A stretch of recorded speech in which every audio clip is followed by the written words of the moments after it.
Antes de começar o vídeo, queremos deixar bem claro para você que todo o conteúdo que aqui vai ser exibido não tem vínculo nenhum no que se diz respeito à doutrina, a ensino e a pensamento. nem da nossa igreja, nem do nosso líder e nem do nosso ministério. Ok? Isso fica bem claro, galera. E é isso aí. Curta o vídeo aí. Valeu.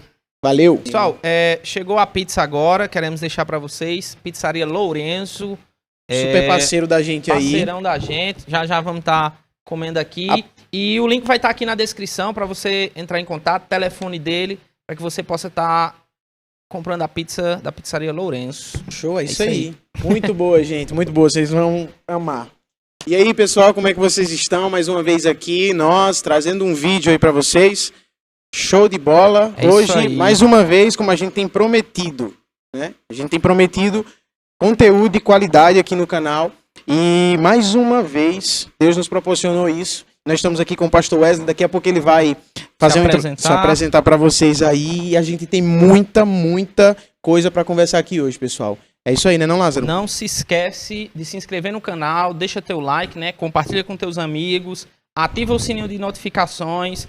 E aí no link abaixo vai estar a nossa vaquinha para que você possa deixar sua contribuição do valor que você quiser para que a gente possa continuar com o projeto aqui. E show de bola, sem mais delongas, vamos lá, né? Pastor Wesley, né?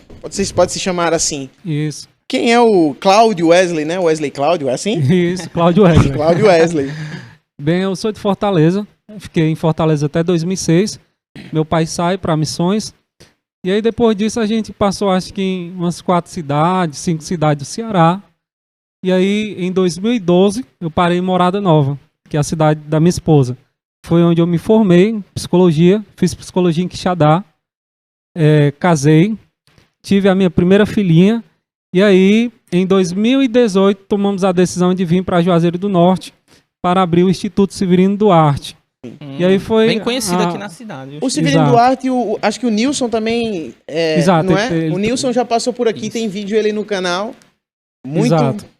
E aí, chegamos aqui e quando nós chegamos na Assembleia de Deus como a 10ª, fomos chamados para pastorear e até então estávamos pastoreando na congregação de Jardim Gonzaga.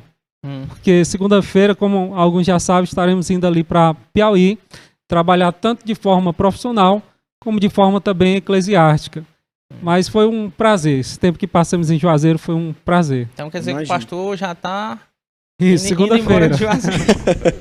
Graças a Deus, irmãos. A gente conseguiu pegar... marcar com ele aqui. Foi, é verdade.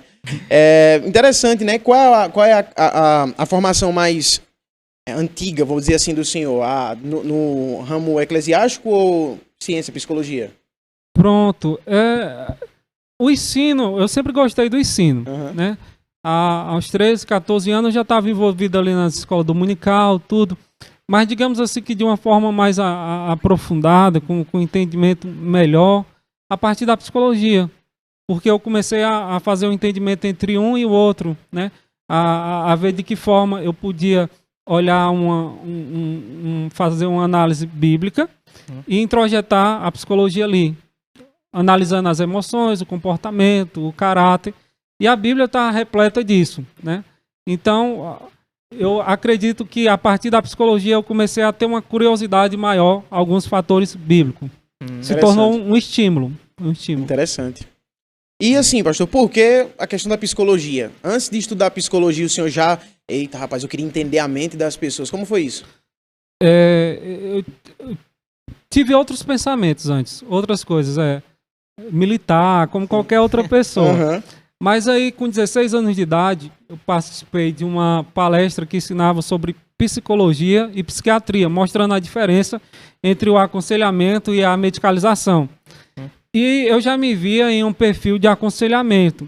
Naquele momento eu disse, ou é isso aí, ou é nada. E aí eu tinha que encostar em alguma cidade que tivesse psicologia, porque meu pai estava sempre se mudando por conta de missões. Mas aí quando eu encostei em Morada Nova, aí tinha que Quixadá a próxima, eu disse, é agora. E aí veio a psicologia e é como eu já falei, depois disso só fui introjetando mais a questão eclesiástica.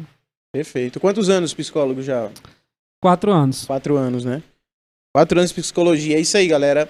Show de bola. Esse é o pastor Wesley. A gente já vai entrar aqui numas questões mais que é o que nós temos percebido hoje em dia, que é o que estão chamando aí de doença do século, né? As pessoas, como eu coloquei nas nossas redes sociais, lá no Instagram, tem acontecido muitas coisas com relação à mente das pessoas. As pessoas têm, eu não sei se é passividade na mente, se tem deixado assim a vida mais... E esses problemas vêm, como eu falei, algo que é invisível, a gente não consegue ver, né? Eu gostaria que o senhor falasse um pouco mais, pastor, e a gente vai se aprofundando nesse assunto aí, com relação aos esses traumas, transtornos. Existe diferença entre os dois? Pronto. O que é o transtorno? A própria palavra transtorno, ela já especifica. É algo que foi transtornado, saiu da sua normalidade. Imagine que esse é o caminho do irmão até você, esse caminho aqui. Então, com enorme facilidade, ele vai alcançar esse caminho. Agora, imagine que tem um transtorno no caminho, né? Ele vai chegar aí também, mas ele vai chegar de forma mais esgotada, de forma mais cansada. A partir do momento que as minhas emoções é transtornada por algum fator, isso gera mais esgotamento. Digamos que esse transtorno seja na aprendizagem. Ele teria aqui uma enorme facilidade de aprender algo, se o caminho tivesse livre, o caminho na aprendizagem. Mas a partir do momento que houve algum acontecimento, alguma palavra, que houve algum fato, até mesmo neurológico, e gerou esse transtorno na aprendizagem dele, esse transtorno vai dificultar mais esse processo, gerando cansaço, irritabilidade, compreende? Sim, esses transtornos, eles podem ser o quê? E quem pode colocá-los nesse caminho, nesse traçado que nós temos? Pronto. Os transtornos, eles são excesso dos sintomas, né? Por exemplo, vamos colocar aqui um sintoma de tristeza. Você está em luto e aí você perdeu uma pessoa, um amigo. E aí digamos que você está 1 mês de luto, 2 meses, 3 meses. E você não consegue mais ter o equilíbrio sobre essa tristeza. O excesso dela vai levar a um transtorno. No caso da tristeza, pode ser a um transtorno depressivo, entende? O transtorno, ele é o excesso do sintoma. O sintoma, ele vem para quê? Ele é uma notificação. Algumas pessoas não gostam dos sentimentos desfavoráveis. Eu estou triste. Eu estou angustiado, eu estou com raiva. O que é isso? É uma notificação. Sim. É que nem o Instagram. Ele está notificando ali, amigo, tu tá com raiva. Amigo, tu tá com excesso de ódio. Cuida disso aí. Só que é como se diz, é invisível. E as pessoas dizem, não é nada não, esse excesso não é nada. Acontece com todo mundo. E aí ele vai dormir super angustiado, super com raiva, com ódio da outra pessoa. E esse excesso vai levar a algum transtorno. Seja de esgotamento, de ansiedade, de depressão, seja qual transtorno for. Qual é a diferença do transtorno pro trauma? O transtorno, ele é o excesso do sintoma. O trauma é o acontecimento, é o fator histórico. O transtorno é de síndrome de burnout, que é a síndrome do esgotamento. Qual foi o trauma, ou seja, o ponto X que gerou esse transtorno? Aonde ele se esgotou? Foi no trabalho? Entende? Foi no contexto familiar. O que gerou esse esgotamento? E aí, através da fala, nós vamos chegar aonde foi o causador do trauma, ou seja, o ponto X da questão. E aí, quando a gente chega no trauma, aí a partir daí a gente pode desenvolver a análise. Entendi. E aí, Lázaro? Entendi. Dentro desse universo, Wesley, o que é a ansiedade em si, para que a gente possa destrinchar ela aqui, para quem está nos ouvindo, o que é a ansiedade em si, né? E como entendê-la, porque assim, você falou aí da síndrome de burnout, dizem que até a depressão é o mal do século, da atualidade. Então, essas coisas estão tudo agregadas a essa ansiedade e como entender ela. Pronto. A ansiedade, atualmente, ela está em primeiro lugar no Brasil, né, de forma mundial, como transtorno de ansiedade. Isso é o transtorno, né? Imagina se pegasse as pessoas que não foram diagnosticadas com transtorno ainda, porque não aceitaram ir ao médico, porque não reconhecem. Com certeza, esse número quantitativo iria aumentar. Mas o que é ansiedade? Ansiedade é um estado emocional. Que é normal da pessoa. Que é normal da pessoa. É necessário que nós tenhamos a ansiedade. O que acontece é que a ansiedade, ela gera angústia. E algumas pessoas não sabem lidar com essa angústia. Por exemplo, a ansiedade por expectativa de estar aqui hoje pode gerar uma angústia de o que é que eu vou fazer, como eu vou ajustar as coisas. Até o momento que essa angústia me move, me conduz a fazer algo, a planejar, a cuidar. Como é que vai estar o celular, como é que vai estar o som. É uma angústia, ok. Porque é uma angústia que me produz a algo. É uma angústia que me faz, poxa, eu estou desempregado, eu preciso acordar, pegar como chama? O currículo e entregar na empresa. É uma angústia que está movendo a pessoa. Mas a partir do momento que essa angústia, vindo por ansiedade, me faz se deitar e hoje eu não vou fazer nada.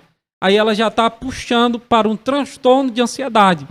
Porque já é uma ansiedade que está movendo o meu humor, a minha alimentação, alterando o meu comportamento, exato. Não é mais um estado de ansiedade, é um transtorno. A ansiedade é um estado emocional que todos nós necessitamos. Até mesmo para causar fuga, para gerar medo de algo, nós precisamos da ansiedade. Mas o excesso dela é que vai ser prejudicial.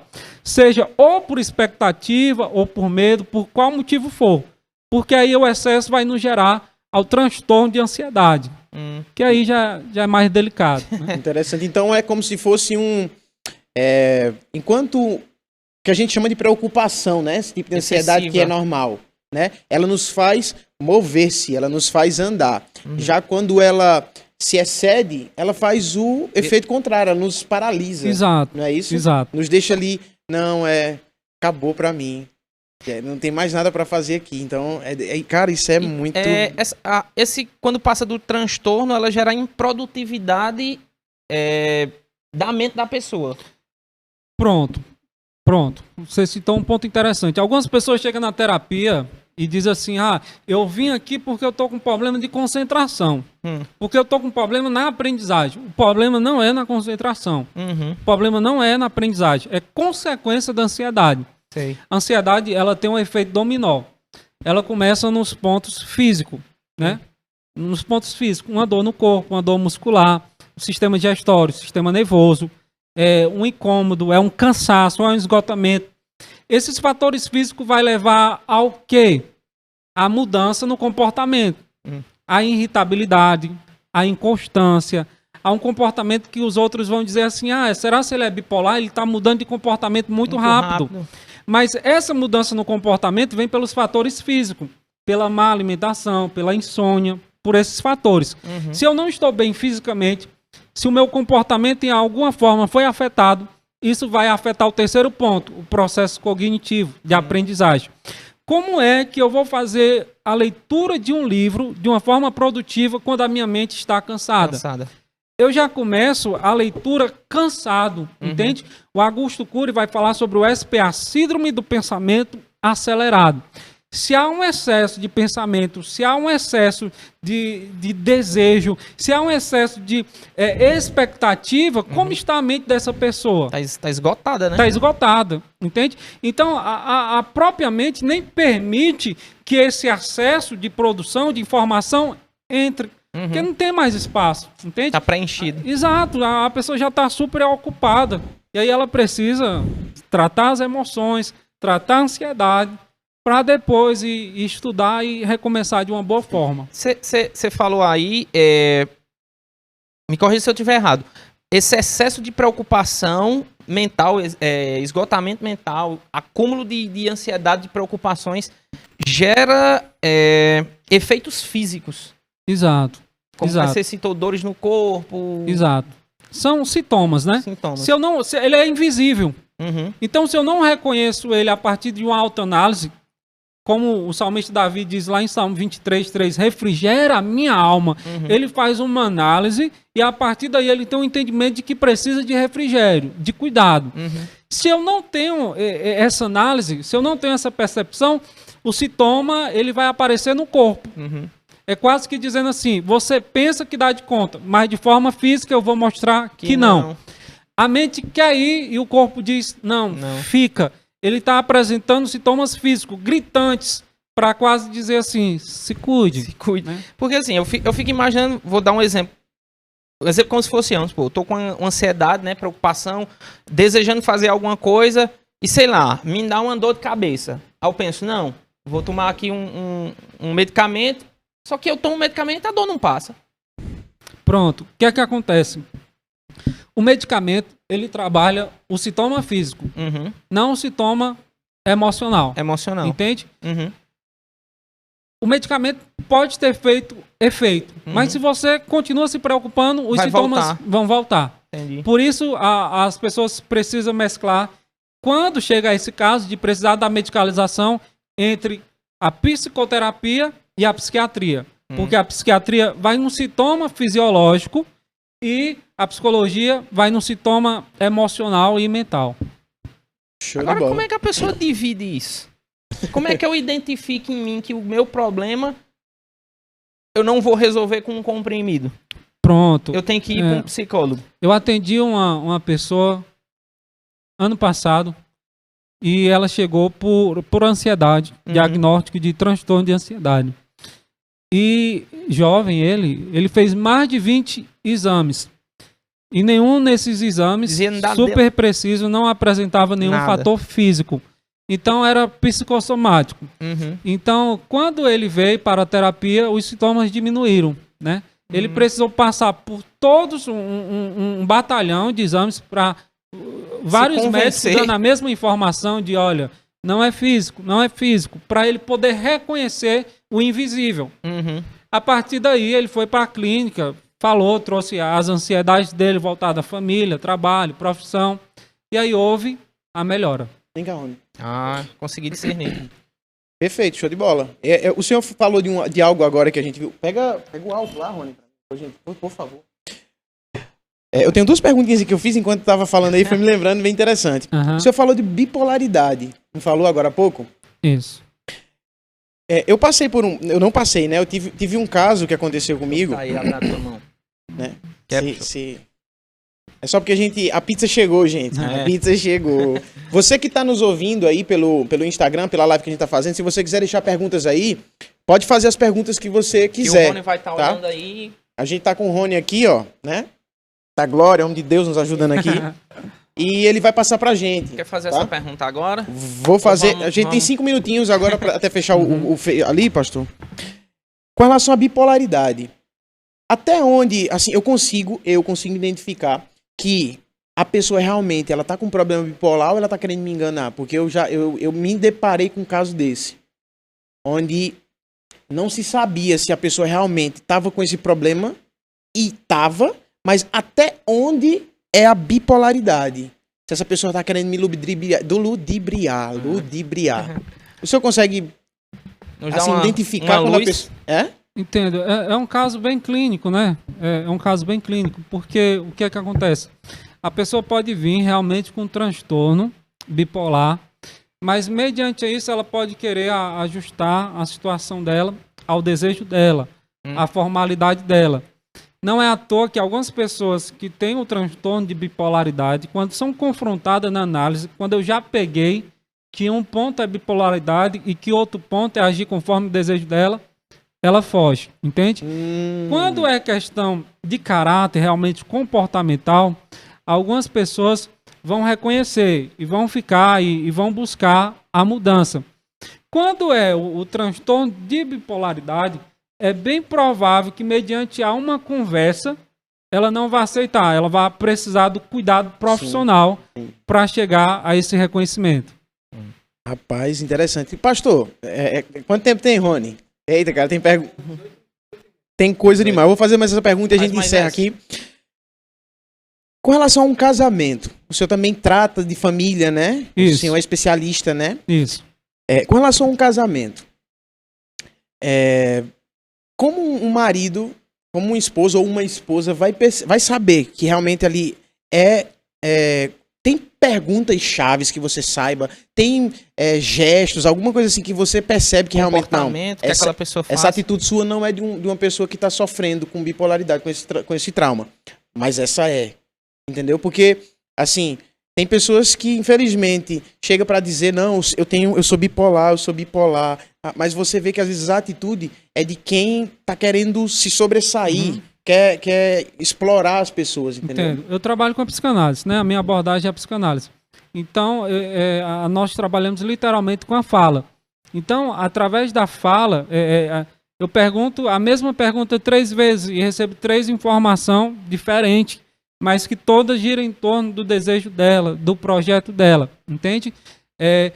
Você acompanha um casal que sempre a esposa está ao lado do esposo, muda de cidade, muda até de profissão, faz tudo pelo esposo, mas a partir do momento que ela age de forma diferente, que não vai conforme o pensamento dele, ele tem uma crise de bipolaridade.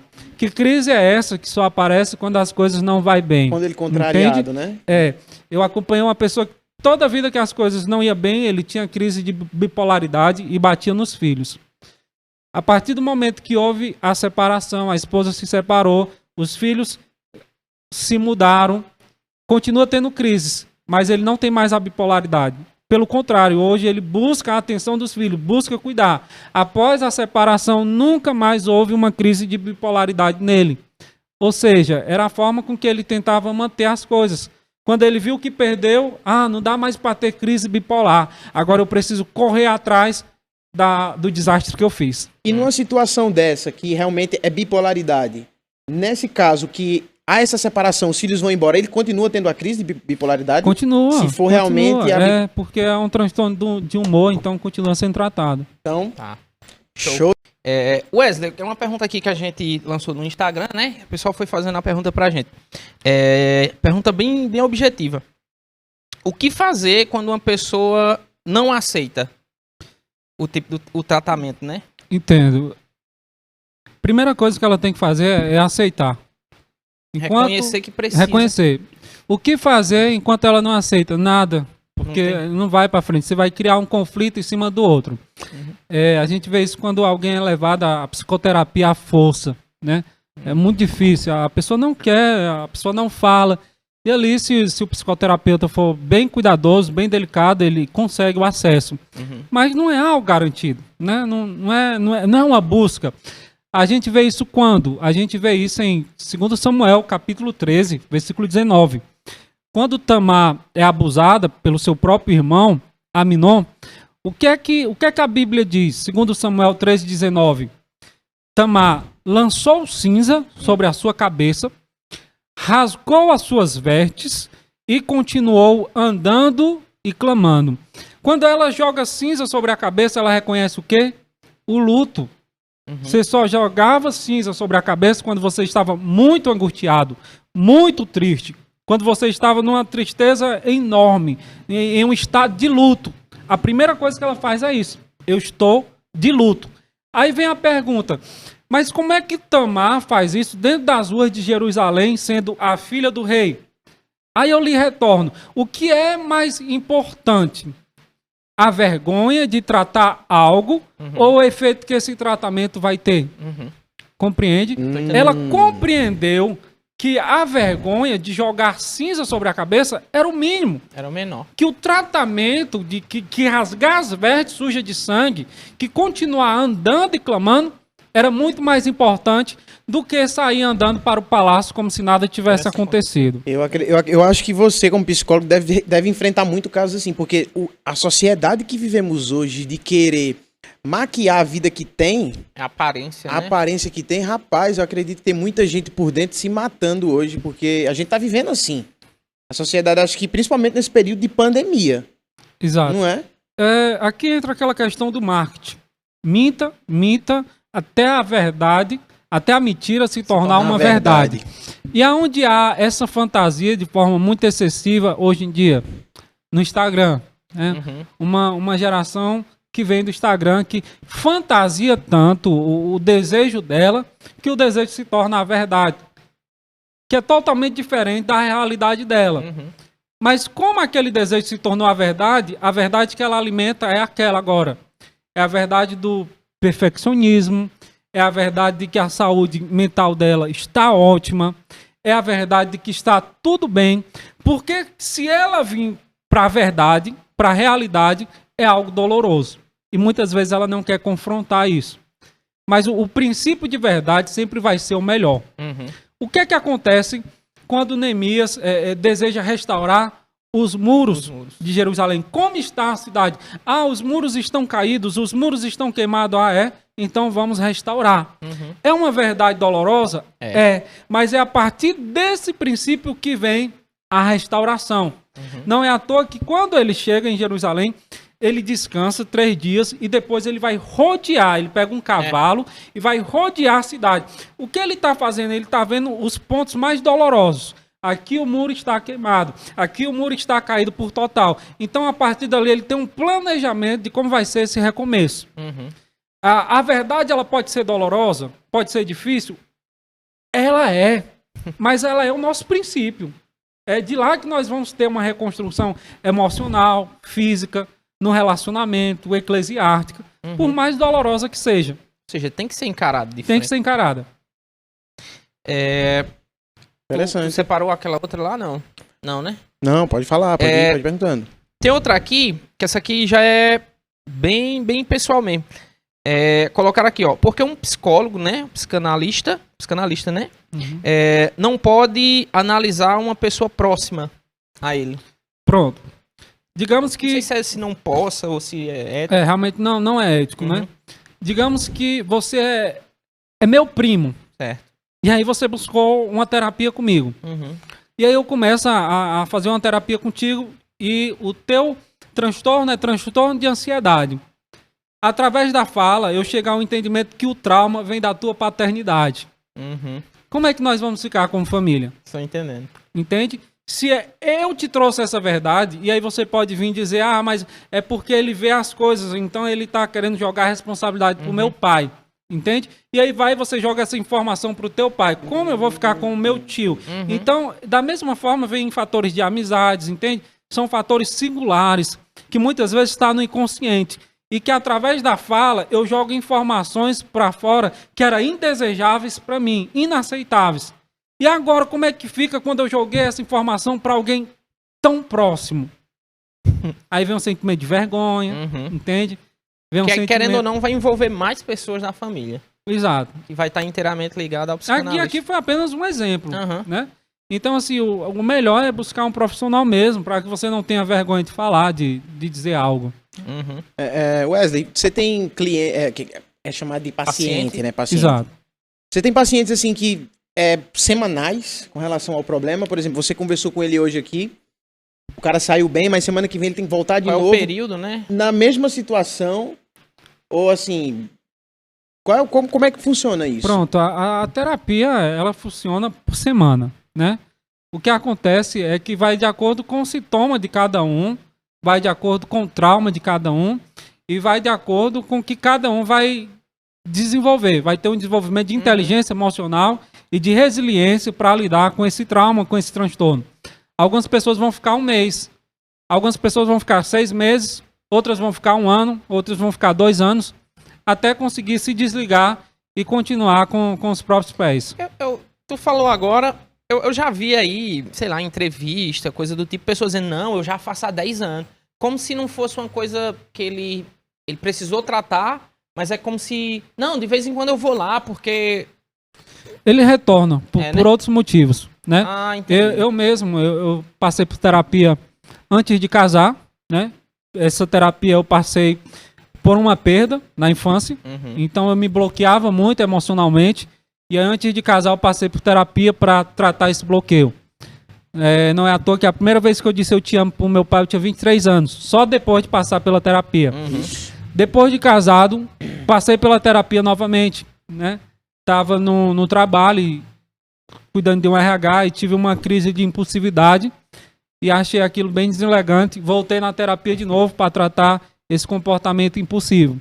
E se precisar, retorno de novo em algum momento. Só tem feito bem. Quando você fala... Deixa eu fazer uma pergunta que tá fresquinha aqui na minha cabeça. Essa forma de tratamento, ela... Vou perguntar aqui da forma que tá na minha cabeça. Ela tem alguma ligação ou semelhança, ou pode ser confundida com regressão? que o pessoal faz? Não, vou regredir, vou chegar até lá e para que eu seja tratado algo do tipo? A regressão que você fala em que sentido? Hipnose? Em que sentido de regressão? Não, aqui Pronto. todas elas. Pronto. De retornar a fatores passados, é isso? Certo. Aham.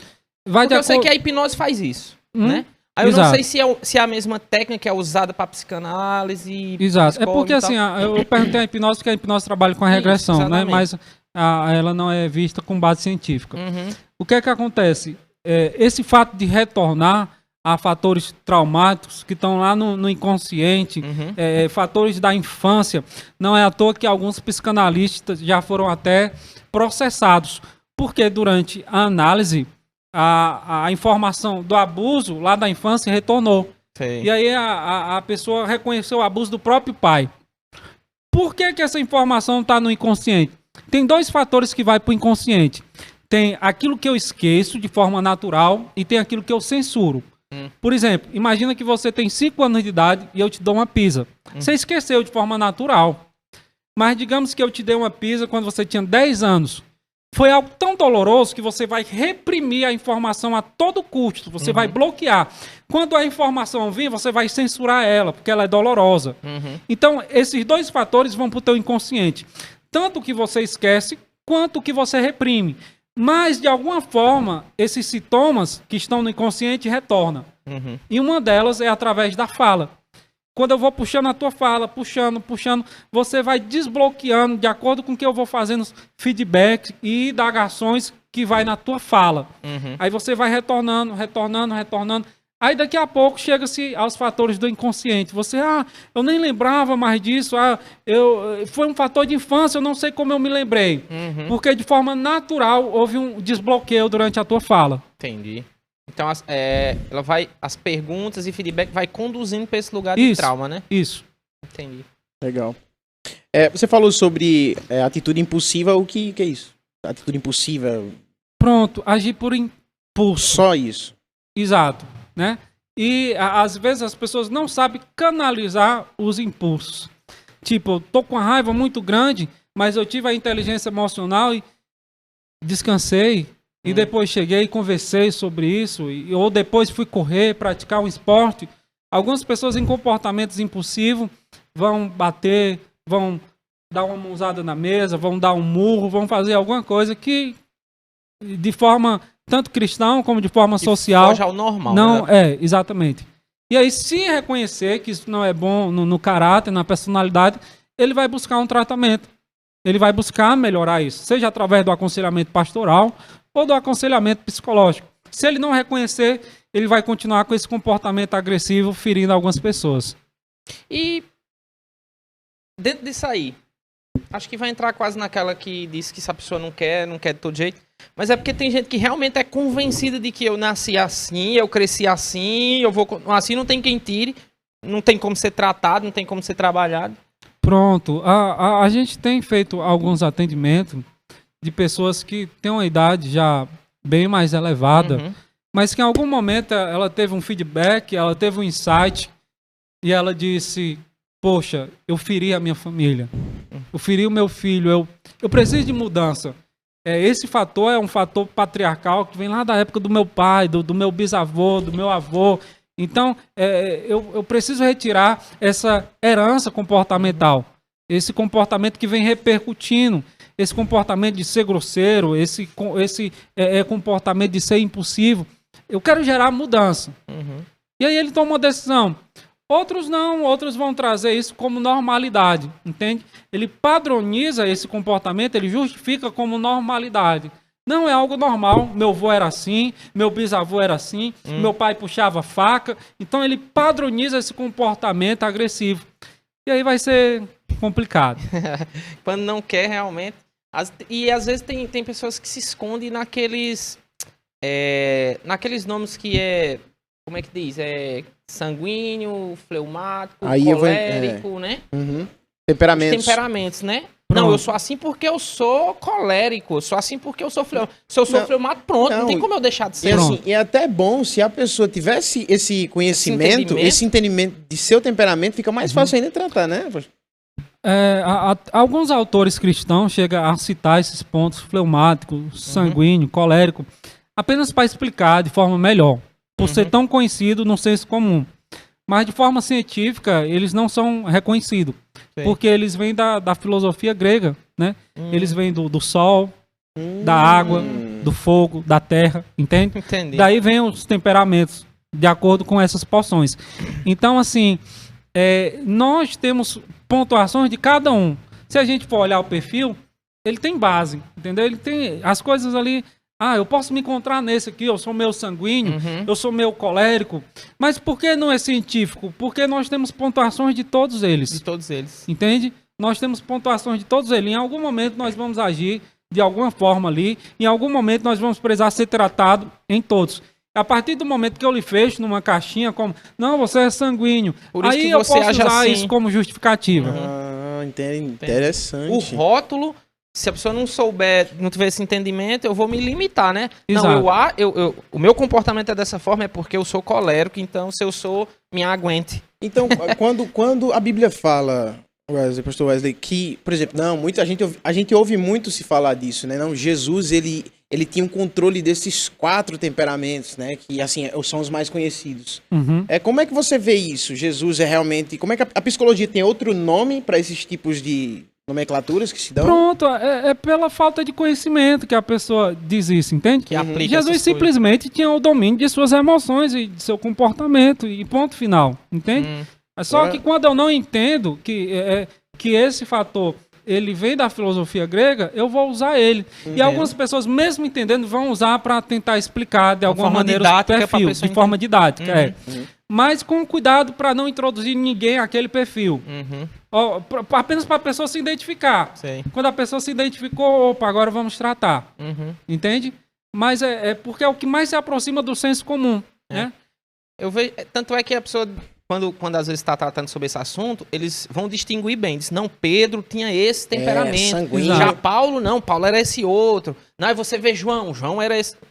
Vendo ali na narrativa das escrituras, vão encaixando eles nesses para se identificar, né? Exato. Para eu dizer que Pedro era impulsivo, eu não preciso encaixar ele em nenhum lugar, entende? Os discípulos perguntam, Senhor, nós podemos agir? O Pedro não escuta Jesus, a Bíblia não narra nem a resposta de Jesus.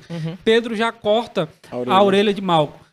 Essa impulsividade de Pedro é muito mais fácil vir da insegurança. Né? A gente vai ver um Pedro inseguro, vai ver um Pedro negando a Jesus, vai ver um Pedro, Jesus confrontando, Pedro, tu me ama? Pedro, tu me ama? A gente vai ver um Pedro caminhando e caindo no mar. Ou seja, essa impulsividade é muito mais fácil, uma forma de camuflar a insegurança que Pedro tinha. Interessante. Uma pergunta, já que a gente está falando com relação aos temperamentos e tudo, muitas pessoas, eu sei que não todas, mas muitas pessoas confundem a questão do caráter com a personalidade. O senhor poderia esclarecer e deixar assim, bem amplo pra gente aí, essa questão? Pronto. Porque dizem assim, não, o caráter é o que você nasce, pode dizer isso? E a personalidade não, você vai criando, você vai nascendo e... Assim, se eu puder passar pra gente um pouco, esclarecer um pouquinho isso aí. Vamos puxar para Paulo, né? Paulo, sempre no começo das primeiras cartas, ele vai falar sobre doutrinas. E lá pro final das cartas, nós vemos Paulo puxando para conselhos, trazendo para essa parte comportamental. E nós vamos sempre ver ele levar a conselhos tanto ético como conselhos morais, entendeu? Ético e moral. E o que é a ética? A ética é o padrão, é o que nós formamos. Qual é a ética da igreja?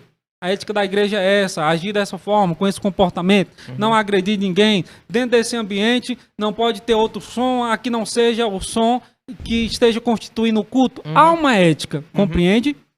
E o que é a moral? É a forma com que eu exerço essa ética. Compreende? A minha moral é como eu conduzo a ética que foi estabelecida. O mesmo vai na questão da personalidade, você disse. Qual foi o outro? Caráter. O caráter. A personalidade, a formação dela está na infância, no processo infantil, aonde tanto o pai como a mãe têm uma importância muito grande. O pai com a função materna e a mãe com a função materna, onde a persona, ou seja, a forma com que a pessoa vai conduzir a vida em suas personas, seja física, seja social, seja emocional, está vindo de lá, dessa construção no processo infantil. O caráter é como ela vai reagir a essa personalidade, a isso que foi construído, entende? O pai está ali com a função materna, com a função paterna, a mãe com a função materna, construindo essa personalidade, trazendo segurança, trazendo proteção, trazendo afetividade, para que essa personalidade seja bem estabelecida, seja bem formada. Mas o caráter é para onde ela vai direcionando as emoções, os desejos, os impulsos. E muitas vezes o caráter dela não vai se identificar com essa personalidade a qual ela foi construída. Entende? Ela vai crescendo e o caráter dela vai indo em outros caminhos. Aí o pessoal vai dizer, era um menino tão bom, porque a personalidade vinha ali, da influência paterna e materna, tentando construir, tentando edificar. Mas aí o caráter dele foi se distanciando dessa personalidade que foi construída.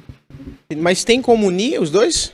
Por exemplo, o caráter está querendo ir para cá, mas eu tenho como fazer ele andar junto com a personalidade que eu tive dos meus pais, que foi criada do meu pai e minha mãe? Bom, se é questão do desejo, de propósito. O desejo da própria pessoa ainda. Show.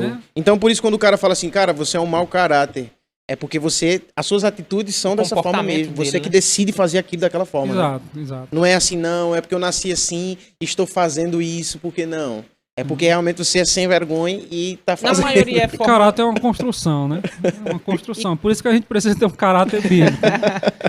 E a pessoa fica convencida de que ele é daquela forma e age naturalmente, com esse mau caráter. Rapaz, eu acho interessante que o Martim Lutero fala sobre nós temermos ao relacionamento com Deus, a se afastar do pecado por amor e não por medo, entende? A partir do momento que eu perdo o temor a Deus, eu ajo ali pelo medo da justiça de Deus vir sobre mim, de alguma coisa acontecer. Porque nos meus sentimentos, eu já me afastei do caráter cristão.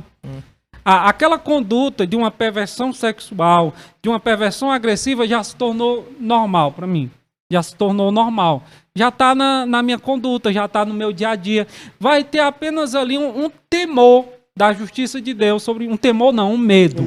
Aí o Martim Lutero vai aconselhar o quê? A que se aproximamos de Deus pelo amor. E não por esse medo, né, de acontecer alguma coisa. E essa pessoa, quando está com caráter distante do caráter bíblico, do caráter cristão, ele só vai ter esse medo. Né? De algum momento, a justiça de Deus vem sobre isso, porque ele tem um entendimento racional. Ele tem um entendimento lógico de que ele está errado. A questão é que ele pegou esse erro e padronizou como algo normal. Eu já tive pessoas que disseram, eu quero ir para o inferno e pronto, eu sei que eu vou para o inferno. Então, ele pode ter um medo ali, ele pode ter alguma coisa, mas o desejo dele, que está ali aproximado ao caráter, a formação dele, está sendo maior do que o medo ou do que qualquer amor que ele tenha a Deus. Entende? É quando você sai do temor para a apostasia. Como é, pastor Wesley? Agora uma pergunta mais que vai pegar nos dois crivos, né? Tanto religioso quanto científico. Porque a gente escuta muito, ouvi falar de que não, ciência e religião não podem andar junto, não casam. Não pode, porque ciência é racional, a questão da religião já é algo mais assim, né, que não cabe, é aberta. Como é que o senhor consegue conciliar essa questão de fé e ciência no mesmo lugar? Pronto, a Bíblia é suficiência, certo? Tudo que vem após ela é ferramenta. Então a psicologia para mim é uma ferramenta. E até o momento que essa ferramenta está de acordo com a suficiência bíblica, ok. A partir do momento que há divergência, eu fico com a Bíblia, né? A psicologia, ela é científica, então o trivo dela é tridimensional, né? Corpo, psique e social. A psicologia trabalha dentro dessas três visões na ciência. O corpo, a psique, os fatores psicológicos e os fatores sociais. A Bíblia trabalha com isso de forma parecida. Trabalha com a tricotomia. Paulo vai falar para sermos irrepreensíveis em corpo, em alma e espírito. Então a gente vê aqui uma semelhança entre o físico. A Bíblia trabalha, a ciência também. O emocional, a Bíblia trabalha, a ciência também. A divergência entra nos terceiros pontos, que a Bíblia trabalha com o espiritual e a ciência trabalha com o social. A Bíblia não precisa trabalhar com o social, porque o social nasce nela. A partir da construção do primeiro casal, Adão e Eva, a partir do primeiro conflito familiar, a morte de Abel, a partir dos primeiros nascimentos, dos primeiros netos, a partir da difusão da Torre de Babel, a gente vai vendo o social a partir daí, entende? Como foi as primeiras guerras, os primeiros conflitos? Através de palavras. Ou seja, um rei pedia permissão para passar na terra de outro rei. E aí o rei dizia, olha, diz lá para o teu rei, enviava um mensageiro e dizia, não passa ninguém aqui. Aí vinha o rei, abusava mulheres, matava crianças. Os primeiros conflitos familiares, sociais, os primeiros conflitos sociais em guerras começaram como? Em palavras. E aí a Bíblia vai mostrando a construção social de tudo, entende? Então ela não precisaria englobar algo que ela mostra desde o início. Por isso ela vai fixar no físico, no emocional e no espiritual. Existe divergência em algum momento? Existe, porque nós trabalhamos com a fé. O que é a fé? Ora, a fé é a firme convicção e a certeza de coisas que ainda não vimos. É a convicção de coisas que não vimos e a certeza de coisas que esperamos. Será se isso não confronta a ansiedade? Será se isso não bate com a ansiedade? Porque o que é a ansiedade? É o que eu quero ver. É o que eu quero que aconteça. E o que é a fé? É o que eu não vi ainda, mas eu acredito. Compreende? Então, nesse momento entre divergência, fé e ciência e sentimento. Mas quem vai sobressair? Aí é nós que fazemos a escolha. Por exemplo, é na fraqueza que eu sou forte. De forma psicológica, não tem como. Na fraqueza eu sou fraco. Vai falar isso para alguém aí altamente científico, na fraqueza eu sou forte, ele vai zombar de você. Mas quando a gente vem para a questão espiritual, na fraqueza eu sou forte, eu continuo sendo fraco, mas o que me fortalece é o Espírito Santo. Então eu preciso ter um entendimento espiritual e bíblico para compreender essa verdade. Outro ponto entre a Bíblia e a ciência. Quando Pedro diz, levai a ele todas as vossas ansiedades, Pedro antecipa o que a ciência é hoje. A gente chega no CID 10 e compreende que há diversos tipos de ansiedade.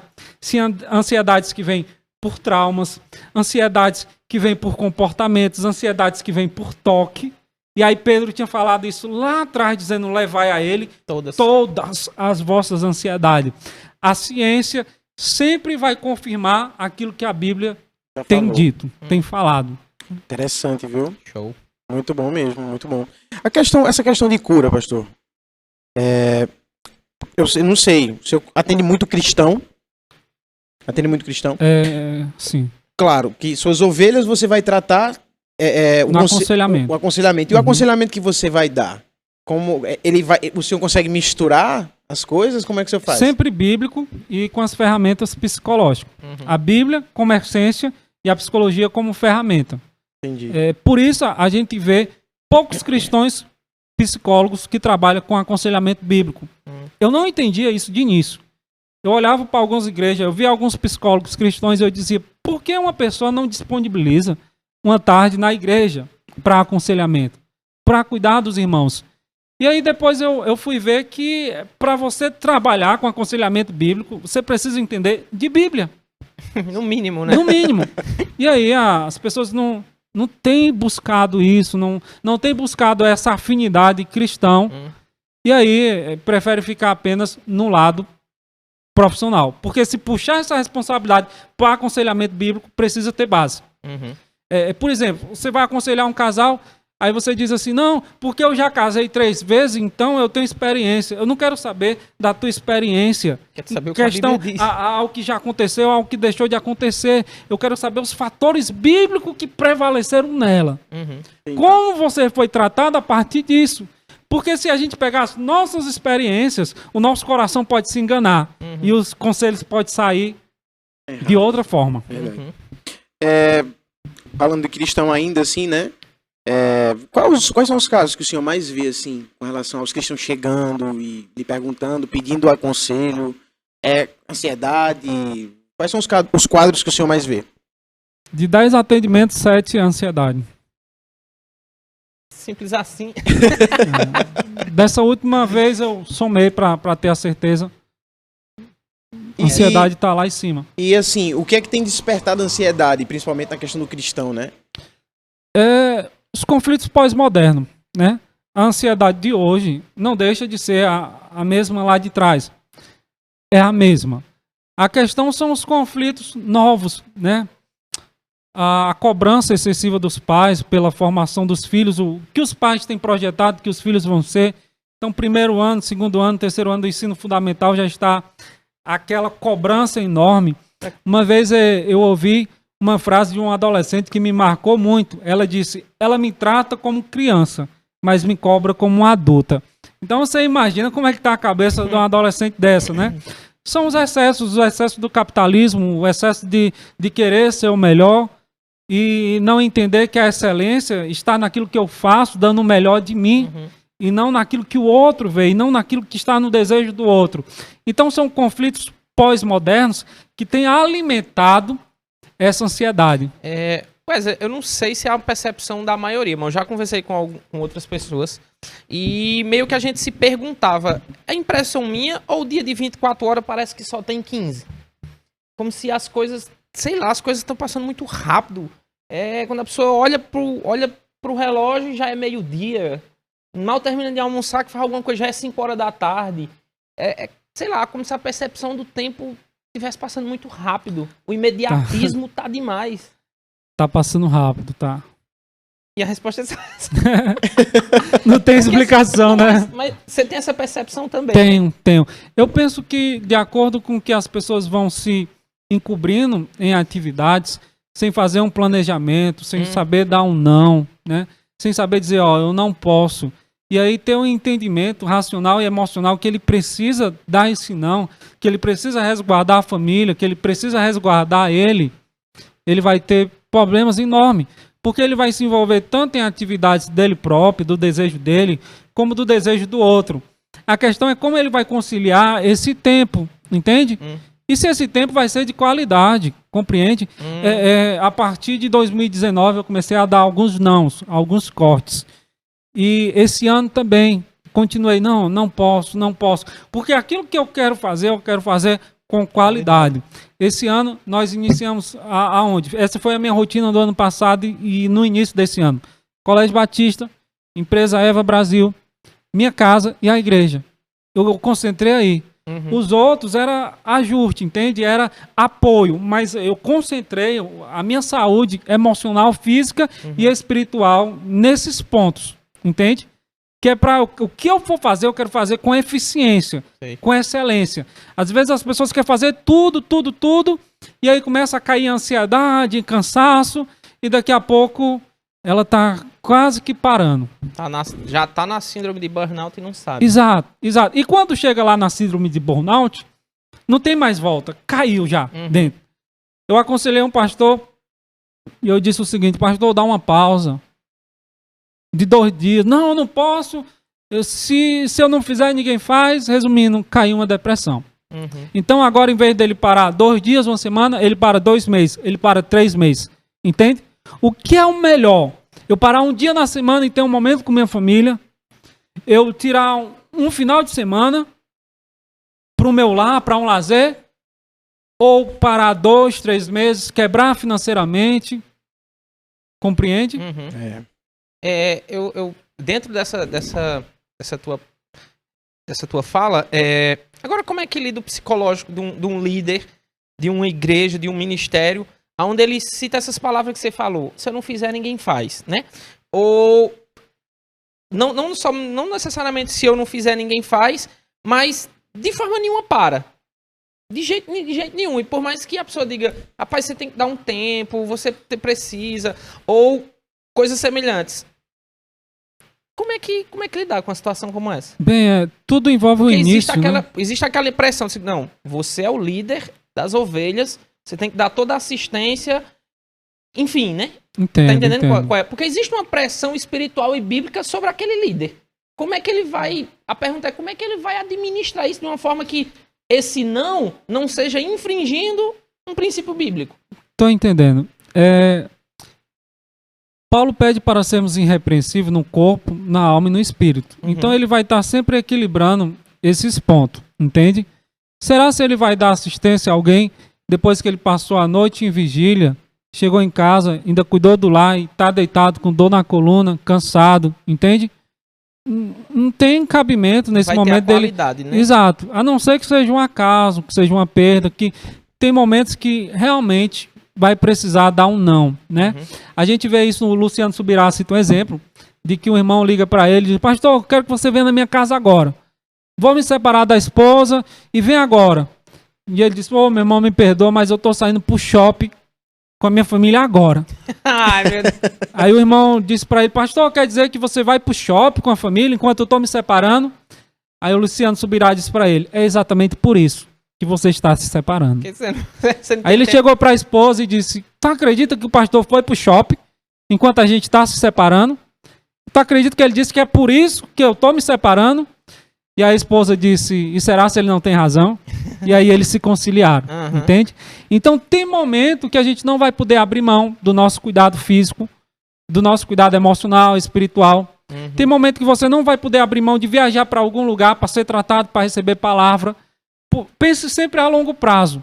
Se você der tudo que tem, vai chegar uma hora que você não vai ter nada para dar. Uhum. Então é melhor estar se cuidando e equilibrando os fatores para que eu possa estar a longo prazo cuidando da igreja. Entende? Show. Muito bom mesmo. Como é que tá aí o time? Como é que tá o time, Rony? 5 minutos. 5 minutos. Quer falar um pouco da sua especialidade, pastor? Pronto. Eu entrei na terapia familiar, minha especialidade é terapia familiar, por gostar muito de trabalhar com família, né? Uhum. E aí eu escutava aqui um pai, e depois a mãe queria falar, e depois o filho queria falar, e a psicologia não trabalha bem assim, né? Na psicologia, se você atende o pai, não é aconselhável que você atenda a mãe. Se você atende a mãe, não é aconselhável que você atenda a filha. Você tem que saber conciliar esses fatores. E aí eu entrei na terapia familiar justamente para conciliar esses fatores. Uhum. Para conseguir ouvir um pai, conseguir ouvir uma mãe, conseguir ouvir a filha, entender a demanda, né?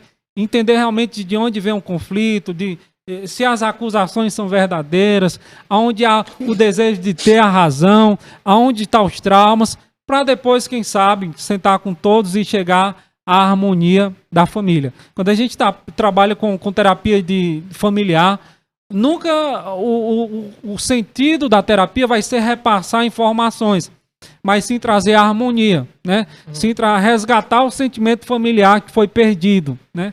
E aí você precisa ser bem racional para conseguir lidar com isso. Por exemplo, a gente já lidou com situações que a mãe está aqui, a filha foi abusada e o pai foi o que abusou. E aí você precisa ouvir os três, entende? E aí você precisa ter toda a cautela racional e toda uma questão teórica para não agir por emoção nesse momento, entende? E é apenas um dos casos, né? Rapaz. Tem uns bem... Puxado. Menino, Tem que ter a graça de Deus pra fazer isso também. Ai. Já tá em 20 e pouco aí, né? 16 ele dá. Ah, então, pode falar. Pronto, teve uma pergunta aí se pastor precisa... Sim, isso mesmo. É o que o Lázaro vai fazer agora. Deixa eu fazer aqui. Pastor precisa de tratamento psicológico? Pode precisar, né? Pode precisar, porque Pronto. assim, querendo ou não, existe um preconceito a respeito disso. Pra que eu vou? Eu não sou doido? Você tá me chamando de doido? Como se existe esse preconceito de dizer, não, só quem precisa é quem é doido. Pode até não dizer, mas no subconsciente tá lá essa informação. E eu já coloco outra em cima, pastor. Pega essa daí com relação a isso. E com relação a pessoas, assim, que se vitimizam. O que é que passa na cabeça de uma pessoa que se vitimiza demais? Foi algo que veio aqui no nada. Eu queria saber se o senhor consegue me explicar um pouco o que está por trás e qual a forma que essa pessoa pode tratar isso. Pronto, segura aí a pergunta, né? Pronto. Vamos iniciar aqui pelo pastor. Se você adoece de forma física, é algo físico ou é demônio ou é coisa do capeta? Não, tem que ir na farmácia ou no médico, né? E se for espiritual, você está com conflito espiritual ou é porque tem um demônio lhe aterrorizando? É espiritual, né? Um conflito. Exato. E por que que o emocional vai ser diferente? E por que que eu não posso cuidar do emocional, entende? Por que que essas questões é levada apenas para o emocional? Quando Elias teve conflito emocional, Davi teve conflito emocional, Paulo chega a falar que perdeu o prazer, O ânimo da vida. o ânimo pela vida, mas a gente vai ver a restauração desse apóstolo Paulo. A gente vê um apóstolo Paulo que armava tendas, ou seja, ele cuidava do físico. Armar tendas na época era semelhante ao trabalho de arquitetura, né? Um trabalho de engenharia. A gente vê o apóstolo Paulo cuidando do relacionamento interpessoal. Em Romanos ele aconselha aos crentes visitar Férbe. Olha, visite a casa dela, seja cuidado por ela. Por quê? Porque ele foi cuidado, entende? Em 1 Coríntios a gente vai ver ele cuidando do emocional. Ele dizendo, ó, não existe nenhuma suficiência em mim que não tenha vindo de Deus. Quando os falsos mestres atacavam ele, e ele respondendo de boa, respondendo de uma forma quase que filosófica. A gente vai ver ele lá em Gálatas 5:22, falando sobre os dons espirituais, sobre os frutos do Espírito. Era um Paulo que cuidava da vida espiritual. Então a gente vê Paulo cuidando do físico, do emocional, do espiritual, dos relacionamentos interpessoais, para aconselhar, para dizer sede irrepreensível no corpo, na alma e no espírito. Então, se eu desejo que o meu membro se cuide de forma emocional, eu preciso me cuidar. Cuidar também. Pastor pode precisar em algum momento de um auxílio emocional? Não é sobre questão se pode. Em algum momento ele vai precisar. Porque ele está cuidando de pessoas, então em algum momento isso vai respingar nele. Em algum momento ele vai dormir pensando, meu Deus, como é que está a irmã lá no hospital? Como é que está a fulana que perdeu o filho? Como é que está o irmão que quebrou o comércio? Então em algum momento ele vai precisar de um auxílio. E muitos acreditam que não procuram, acaba acontecendo a gente saber da notícia de, eita, fulano acabou se matando. Né? Eita, não foi demônio. Casos de pastores que tiram a vida por conta disso. Entende? É porque ele não reconhece os sintomas pequenos. Então, quando o sintoma de suicídio vem, ele é muito forte, é pesado, aí ele não suporta. A gente vê isso em um pastor que se suicidou, um americano, em 2019, ou foi em 2020. Ele tinha feito o planejamento do ano. Na agenda dele tinha um planejamento de janeiro, fevereiro, ou seja, ele não reconhecia que em algum momento pudesse acontecer aquilo. Os sintomas pequenos ele ia anulando. Aí quando chega o sintoma maior, que é a ideação ao suicídio, a pessoa não suporta. Entende? É muito forte. Aí ele acaba cedendo. Porque na mente dele ele não passaria por aquilo. Uma coisa é eu posso passar por um sintoma de suicídio. Eu posso passar por um sintoma suicida. Eu vou me cuidar, eu vou orar, eu vou buscar auxílio psicológico. Eu vou mudar a minha alimentação, eu vou me aproximar da família. Eu vou restaurar o meu emocional. E eu ali, não, isso não acontece não, isso comigo. Aí quando o sintoma chega, a pessoa não se porta, porque ela não esperava aquele sintoma. Quando chega é de uma vez, meu É de uma vez. É de uma vez. Você falou sobre a vitimização, não é isso? Todo excesso esconde uma falta, né?